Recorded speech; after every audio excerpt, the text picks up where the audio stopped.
de ce matin, c'est simplement « Faites ce qu'il vous dira ».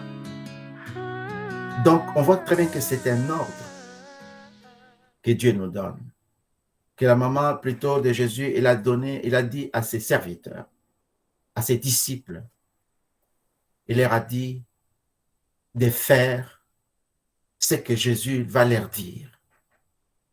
Il y a beaucoup de sous-entendus dans ces textes, surtout dans le verset 5. Si sa mère lui a dit aux serviteurs de faire ce qu'il leur dira, c'est-à-dire il y avait quelque chose que cette maman portait dans son cœur. C'est-à-dire il y avait quelque chose qu'il avait remarqué. Parce que tenez-vous bien que Jésus a passé 30 ans dans la maison de Marie et Joseph. Et pendant ces 30 ans, et la Bible nous dit brièvement qu'il aidait Joseph dans la menuiserie. C'est tout simplement ce qu'on sait. Mais c'est pendant la naissance de Jésus, fait une naissance surnaturelle. C'est-à-dire la maman portait toujours son regard à cet enfant qui était inhabituel, qui n'était pas comme un autre enfant. Et il remarquait des choses extraordinaires qui peut-être il ne parlait pas. Pourquoi? Pour qu'elle puisse arriver au point où il y avait une fête et qu'il n'y avait pas de vin pour demander aux disciples de faire ce que Jésus va leur demander. C'est-à-dire qu'il y avait d'autres antécédents que la Bible ne nous dit pas ça clairement. Mais nous savons une chose, que Jésus, pendant tous ces 30 ans, la Bible nous dit dans le livre de Luc, chapitre 2, verset 52, qu'il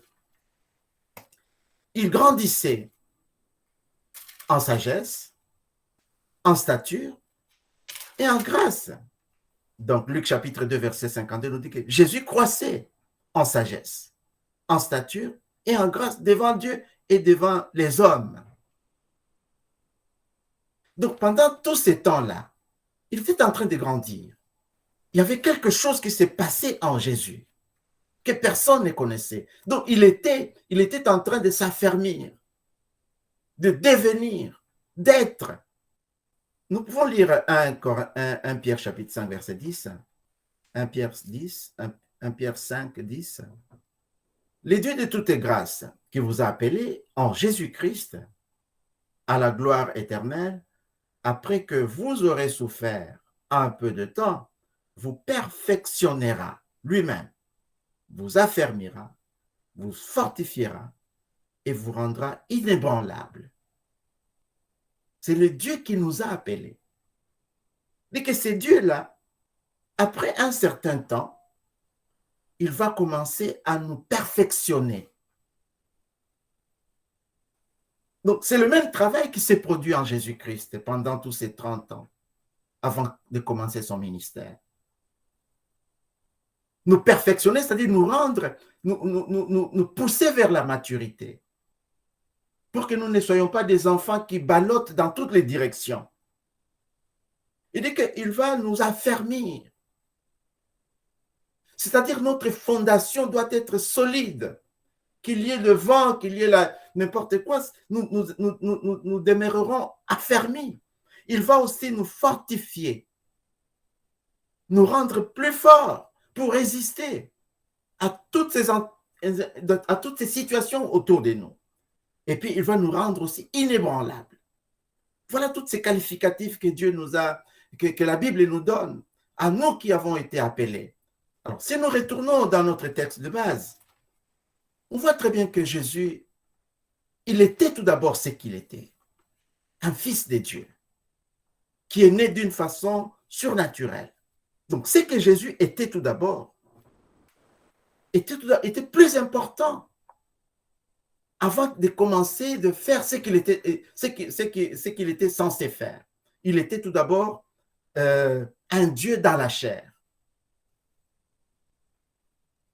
Donc, qu'est-ce que ça nous enseigne, nous, aujourd'hui? Donc, ce que nous sommes en tant que fils de Dieu est plus important que ce que nous faisons. Donc, ce que nous faisons devant le Seigneur est plus important que ce que nous sommes plutôt devant le Seigneur, est plus important que ce que nous pouvons faire. Donc, le devenir tout d'abord. Si par exemple, nous faisons alors que nous ne le sommes pas, nous sortirons des hypocrites finalement. Parce que nous devons tout d'abord être.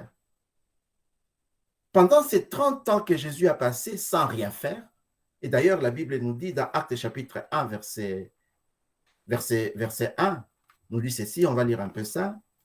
Il dit que Théophile, j'ai parlé dans mon premier livre de tout ce que Jésus a commencé à faire et d'enseigner. On voit que Jésus a commencé à faire tout d'abord. Avant que Jésus commence à enseigner, il a commencé tout d'abord à faire. En anglais, on dit que Jesus began to do and to teach.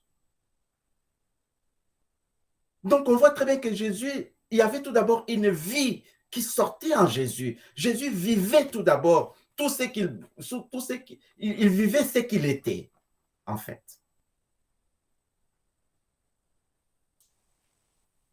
Donc, ce que nous sommes tout d'abord, en tant qu'enfants de Dieu, est plus important que ce que que nos ministères, que tout ce que nous faisons, que le travail pour Dieu.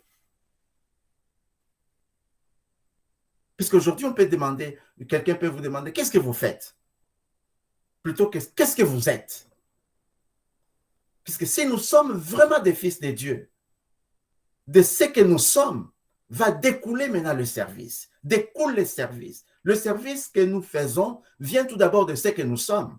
Si aujourd'hui nous avons tout un tas beaucoup de problèmes au niveau des christianismes, donc c'est parce que nous ne sommes même pas, mais nous faisons. Puisque si nous sommes réellement des fils de Dieu, c'est que nos comportements vont refléter ce que nous sommes. Donc Jésus a passé ses 30 ans en train de grandir. Et Marie regardait ces choses-là en sagesse. La sagesse, c'est quoi? C'est la parole. Et à cette période-là, ils n'avaient pas de Bible comme nous avons aujourd'hui. Il y avait un rouleau, il y avait des Bibles, il y avait des livres qui se trouvaient dans le temple. Et les gens pouvaient faire des trajets pour aller dans le temple et demander aux sacrificateurs de faire la lecture de quelques portions de l'écriture. Et ils retournaient chez eux à la maison. Pourquoi? Parce qu'ils n'avaient pas de Bible comme nous avons aujourd'hui. Imaginez-vous si vous pouvez simplement aller au temple, demander aux prêtres, est-ce que vous pouvez me faire la lecture de quelques portions de l'écriture? Et certainement, ils ne pouvaient pas écrire aussi. Donc, ce qu'ils entendaient, c'est ce qu'ils retournaient avec ça à la maison.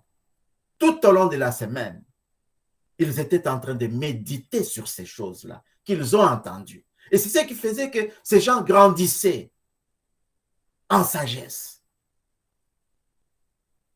Certainement, Jésus, autour de 5 ans, il devrait aller aussi au temple pour aller écouter la parole de Dieu. Parce que nous dit qu'il était un homme comme nous. C'est d'ailleurs la raison pour laquelle il est venu en tant qu'homme, pour nous montrer que les hommes, aussi avec le Saint-Esprit, voilà ce qu'ils peuvent faire. Parce que dans le livre d'Hébreux, chapitre 4, verset 16, la Bible dit qu'il a été tenté en toutes choses, comme nous. Et il n'a pas péché.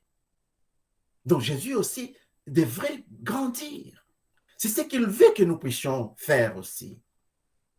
Si le Saint-Esprit est en nous, le Saint-Esprit nous aide dans cette croissance. Le Saint-Esprit produit en nous le vouloir et le faire. Le Saint-Esprit ne viendra pas avec la parole de Dieu pour mettre ça dans nous. Nous devons aller chercher la parole parce que le Saint-Esprit nous rappelle, c'est ce que la Bible nous dit, nous rappelle des choses à venir, nous rappelle, on te rappelle ce qui est déjà en toi. Donc, il y avait un travail que Jésus a fait pendant entre 5 ans et 12 ans. Parce que quand il est arrivé à l'âge de 12 ans, il était capable de confondre tous ces docteurs dans le temple. Il était assidu, il aimait ça. Il grandissait en sagesse, en stature, en grâce, devant Dieu, mais aussi devant tous les hommes. Le christianisme, ce n'est pas une vie passive. C'est une vie active. Paul devrait rappeler à Timothée, Timothée, donne-toi toi-même à ces choses. À la lecture, à l'exhortation, à l'enseignement. De sorte que les progrès que tu vas manifester, les progrès qui seront en toi, soient visibles devant tout le monde. Sois tout d'abord ça, avant de faire ceci.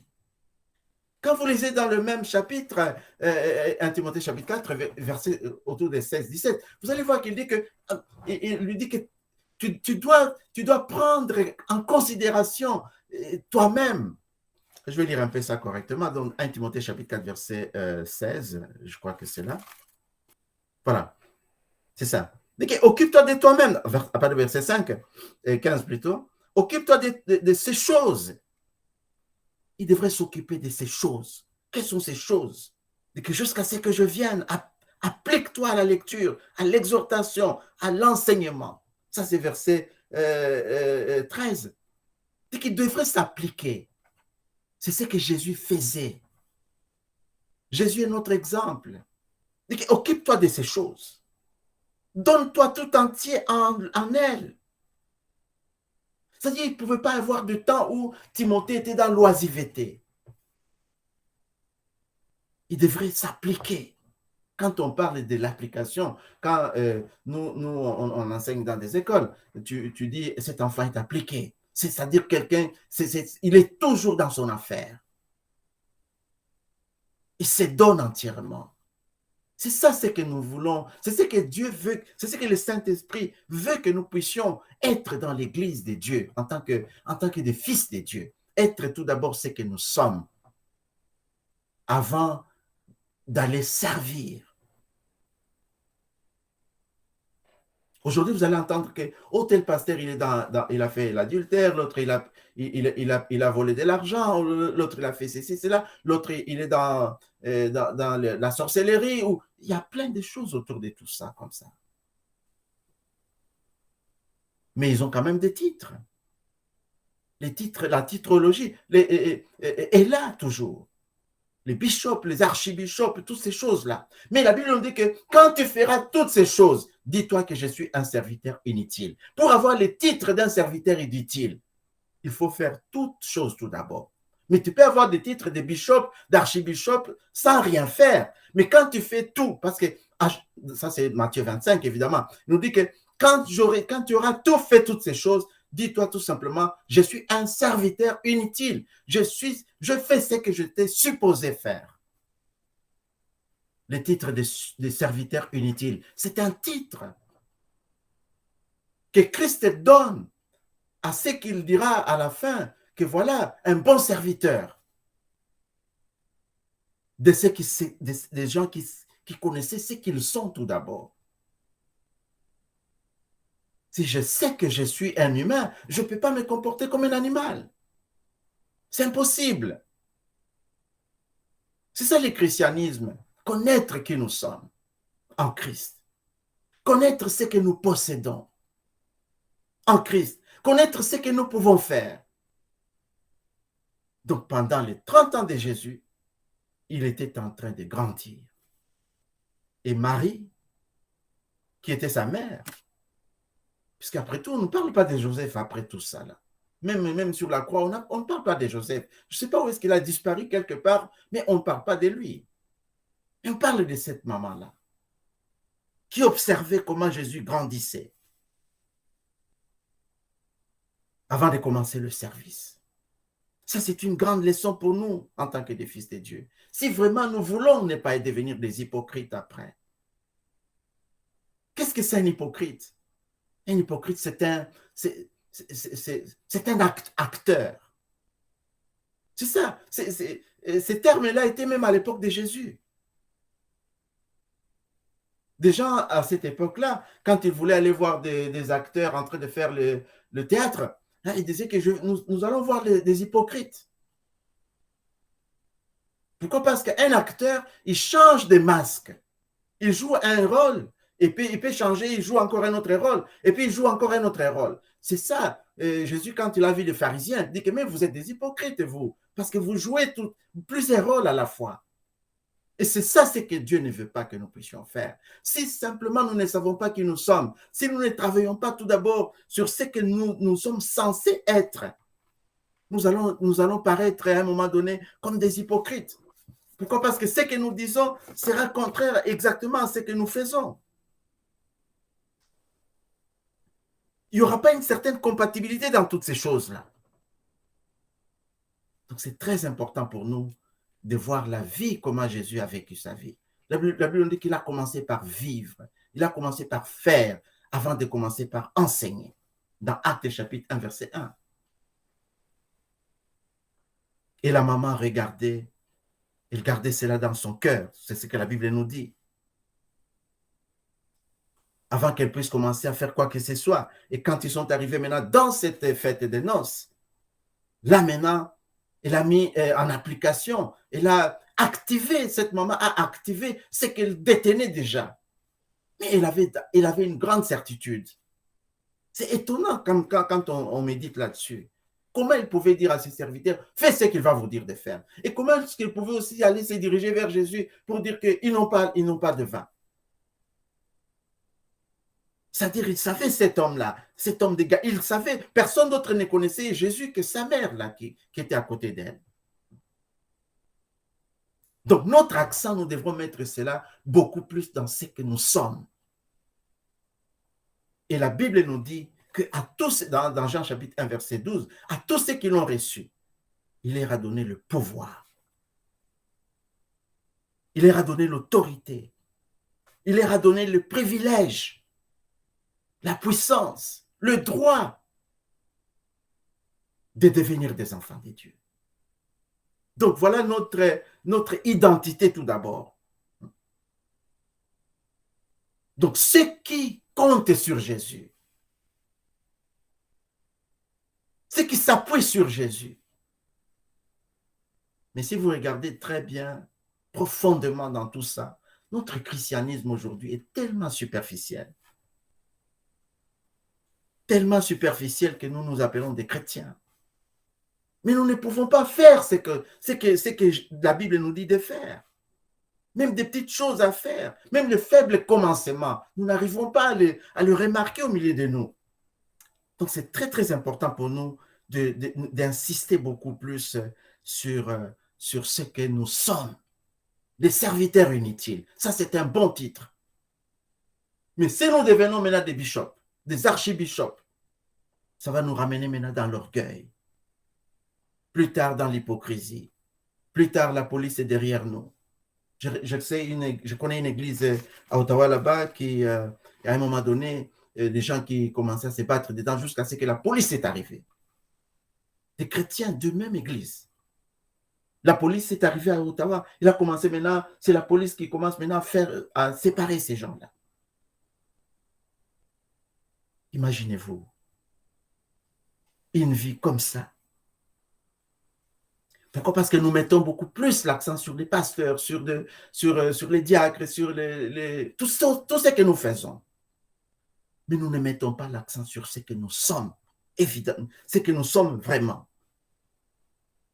Si nous mettons l'accent sur ce que nous sommes, cela peut changer notre façon de voir les choses.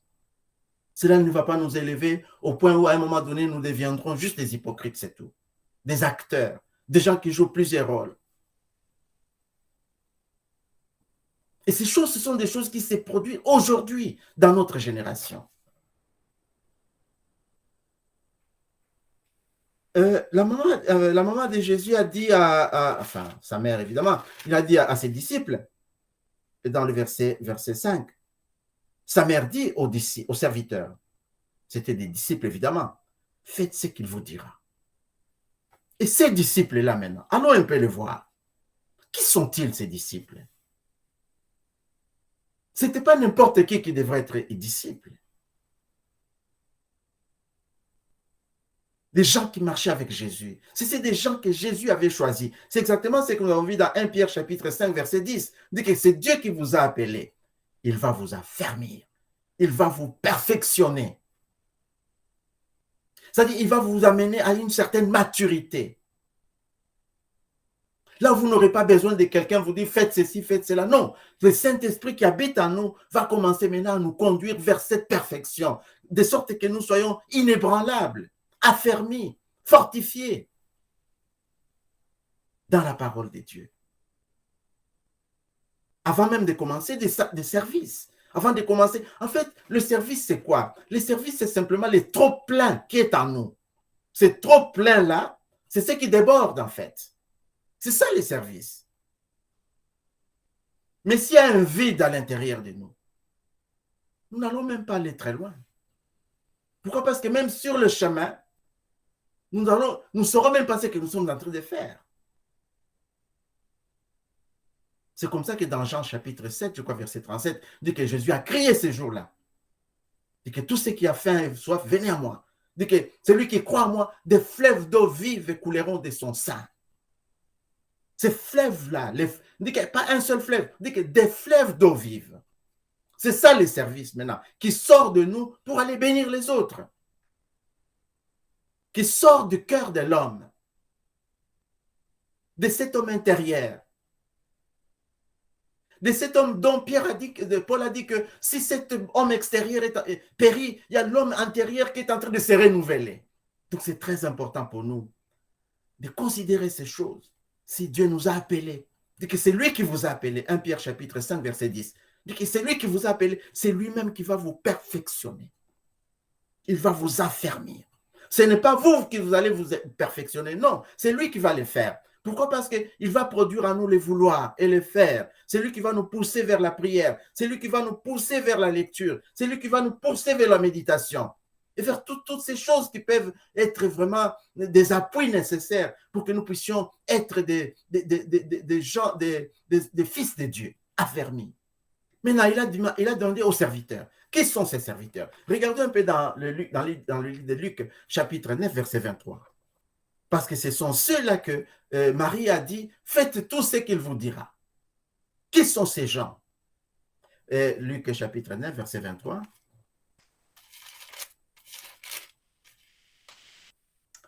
Puis il dit à tous, si quelqu'un veut venir après moi, qu'il renonce à lui-même, qu'il se charge chaque jour de sa croix et qu'il me suive. Voilà le type de personnes que Marie a dit, s'il vous dit quelque chose, faites ça. Ce sont des gens qui devraient renoncer à eux-mêmes, s'oublier.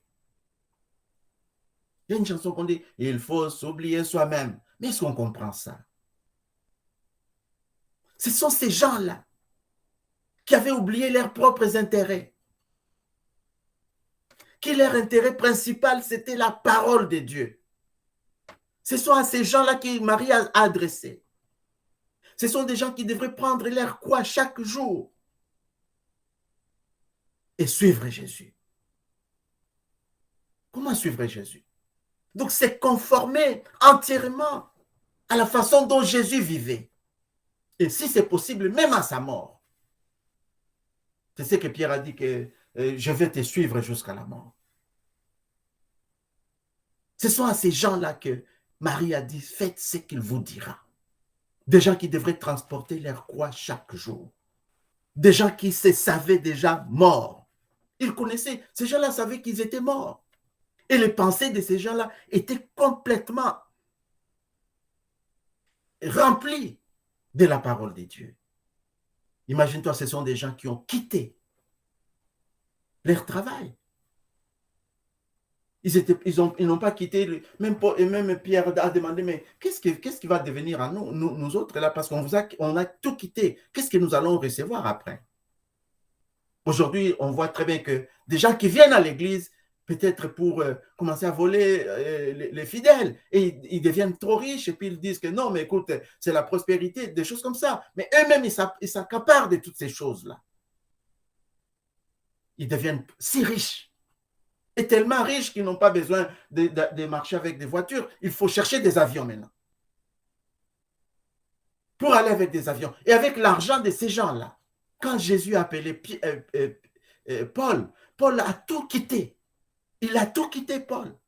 Et quand tu lis dans la Bible, Paul dit que mais, je n'ai qu'un seul manteau, apporte-moi ces manteaux. Il commence à faire froid ici. C'est l'hiver. Donc on voit très bien que toutes ces choses-là, ce sont des doctrines des hommes.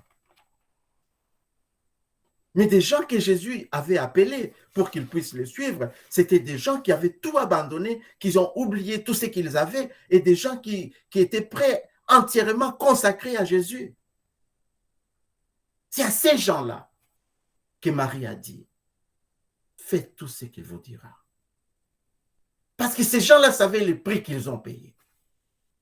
Il y avait un prix qu'ils avaient payé. Quand tu ne payes pas le prix, quand tu reçois des choses gratuitement, ça ne te dit rien. Mais quand tu payes, tu sais la valeur. C'est comme quand les gens là qui sont en Afrique, quelquefois on les envoie de l'argent, 100 dollars, et puis demain matin, ils te disent, il y a rien. Mais j'ai dit à un frère, dit que, mais écoute, si ton 1 dollar vaut plus que mes 100 dollars, ton 1 dollar que tu as travaillé, tu as gagné ça. C'est plus que les 100 dollars qu'on va te donner. Parce que tu sais l'origine de ça. Il en est de même pour nous dans la vie chrétienne. La vie chrétienne, c'est une vie de sacrifice. C'est une vie où nous devrons savoir qu'est-ce que nous avons quitté, ce que nous avons abandonné pour marcher avec Jésus, pour être ses disciples. Alors Marie a dit à ces gens-là, si c'était d'autres personnes, peut-être les résultats n'allaient pas être la même chose. Il dit que faites ce qu'il vous dira. On peut lire un peu dans Luc chapitre 6, verset 46. Luc 6, 46 nous dit ceci.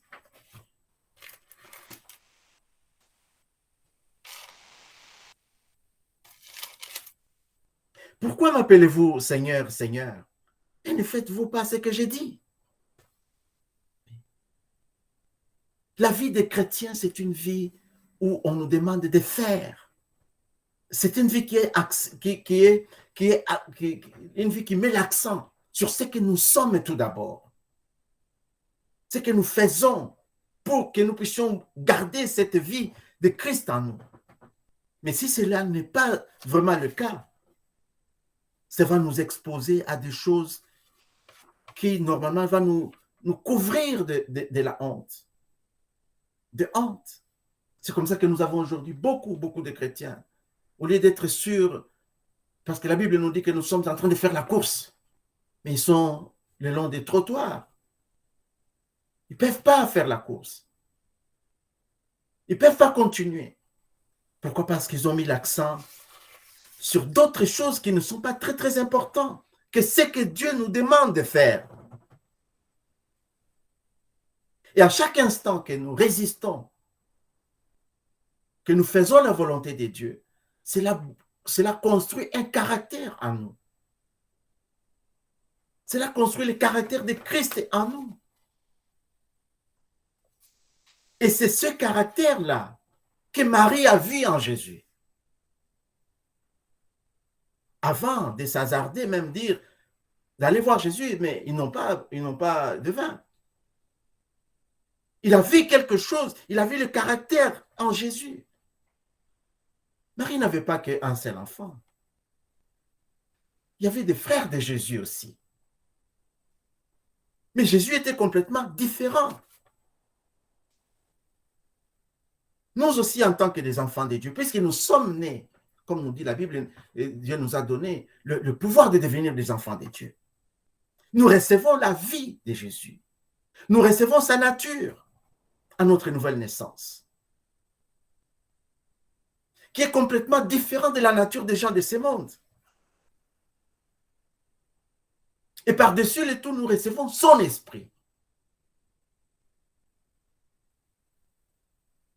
Et c'est cet esprit qui nous aide à marcher victorieusement, tout en sachant qui nous sommes, évidemment. Sauf que dans l'Ancien Testament, la Bible nous dit dans, je crois, Psaume 121, quelque chose comme ça, que les gens qui sont ensemble, c'est comme cette onction qu'on déverse sur la tête d'Aaron qui descend sur ses barbes, sur ses habits, ainsi de suite. Donc l'onction de ces gens-là, de l'Ancien Testament, c'était quelque chose qu'on déversait seulement sur leur tête. Donc c'est quelque chose qui n'était pas à l'intérieur d'eux, mais qui bénissait tous ceux qui étaient autour d'eux. Mais dans le Nouveau Testament, les choses ont complètement changé. Dieu vient habiter lui-même en nous pour tout d'abord nous faire devenir ce qu'il veut que nous soyons, des fils de Dieu. Et si véritablement nous sommes des fils de Dieu, à ce moment-là, nous sommes maintenant capables de faire ce que Dieu nous demande de faire. Comme nous dit la Bible, que si vous m'aimez, gardez mes commandements. Et si nous gardons les commandements, c'est ce qui montre que nous aimons ce Christ-là. C'est comme ça que dans le livre des Colossiens, la Bible nous dit que cette parole puisse habiter en vous dans toute sa richesse. La parole de Dieu doit être notre base de vie chrétienne. Dit que faites ce qu'il vous dira. Tout ce que Jésus nous dit de faire, c'est ce que nous devrons faire en tant que des fils de Dieu. Et le secret, c'est d'aimer Jésus, d'aimer sa parole. Comme nous dit dans Jean chapitre 14, verset 21. Je vais m'arrêter là.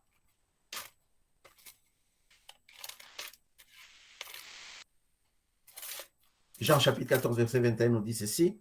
C'est lui qui a mes commandements et qui les garde. Et c'est lui qui m'aime. Et celui qui m'aime sera aimé de mon Père. Je l'aimerai et je me ferai connaître à lui. Dieu veut se manifester à nous. Il dit que c'est lui qui garde mes commandements.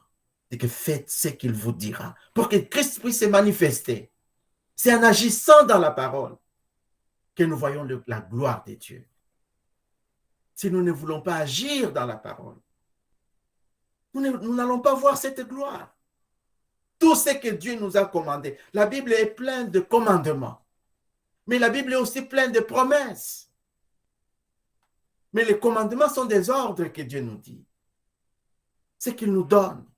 Et Timothée et Paul a récupéré cela. Il voulait former ses disciples, Timothée.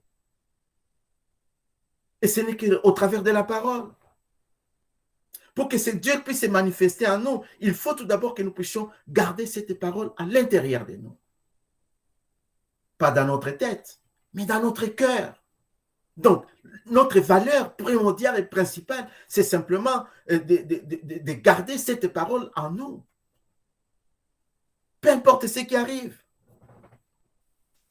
Mais si nous n'arrivons pas à faire ce que Dieu nous demande de faire dans ces temps où nous sommes, c'est vraiment le moment pour nous de nous poser des questions sur ce que nous sommes. Parce que nous devons beaucoup plus insister sur ce que nous sommes devenus en Jésus-Christ. Nous sommes morts. Ces disciples, donc dans Luc chapitre 9, verset 23, comme on a lu, dit que celui qui veut me suivre, et celui qui veut venir à moi, qu'il me suive, qu'il porte sa croix chaque jour pour être mon disciple. Notre croix doit être avec nous tous les jours. Exactement comme Jésus a marché. Quand il a porté sa croix, il était sur son chemin vers sa sacrifice. Donc c'est très très important pour nous. Dieu veut voir des gens qui agissent sur la parole. Et que si vous m'appelez Seigneur, Seigneur, alors que vous ne faites même pas ce que je dis, à quoi cela vous servira-t-il? C'est quand nous agissons sur la parole que cette parole produit des résultats. C'est à ce moment-là que Dieu se manifeste en nous. Pourquoi? Parce qu'il a placé sa vie en nous. Et nous marchons avec cette vie. Mais si nous ne le faisons pas, ça ne prendra pas beaucoup de temps. Les autres vont nous voir. Ah, nous serons devant Dieu comme des hypocrites. C'est ce que Dieu ne veut pas que nous puissions demeurer. C'est comme ça qu'il leur a dit, demeurez à Jérusalem. Restez là-bas. Jusqu'à ce que vous soyez remplis de la puissance du Saint-Esprit. Et quand vous serez remplis, vous allez maintenant sortir. Les disciples étaient maintenant prêts pour commencer à agir. À partir de ce que, tout d'abord, de ce que Jésus lui-même, il leur a donné comme exemple. Il était un exemple vivant. Et à partir de ses disciples qui avaient sacrifié, qui ont tout abandonné, Marie maintenant était capable de dire à ses disciples-là, voilà, tout ce qu'il vous dira de faire, faites-le. Et on voit comment la suite de ces versets 6, 7, 8, qu'est-ce qui s'est passé après. Donc voilà ces petits messages décousus de ce matin. Que Dieu vraiment nous aide pour que nous puissions beaucoup plus mettre l'insistance, pour que nous puissions mettre beaucoup plus d'emphase sur ce que nous sommes tout d'abord. Et à cela, nous ne pouvons que demander à Dieu de nous donner la grâce, de nous juger nous-mêmes chaque jour. Est-ce que nous sommes vraiment des fils de Dieu? Est-ce que nous sommes des disciples de Christ? Est-ce que nous portons notre croix chaque jour? Est-ce que nous mourons à nous-mêmes tous les jours? Parce que c'est quand nous mourons à nous-mêmes tous les jours, c'est à ce moment-là que la vie de Christ va se manifester en nous. Et nous serons aussi prêts pour faire ce qu'il nous dit de faire. Sinon, nous allons demeurer simplement des chrétiens désobéissants, des chrétiens qui, normalement, n'ont pas la vie de prière, n'ont pas la vie de méditation, de la lecture, des chrétiens qui sont juste comme ça. Donc, la vie chrétienne prend évidemment la discipline. Donc, que Dieu vous bénisse encore richement ce matin et que cette petite parole puisse, évidemment, étant une semence, puisse demeurer au fond de nos cœurs et que le nom de notre Dieu soit glorifié. Amen.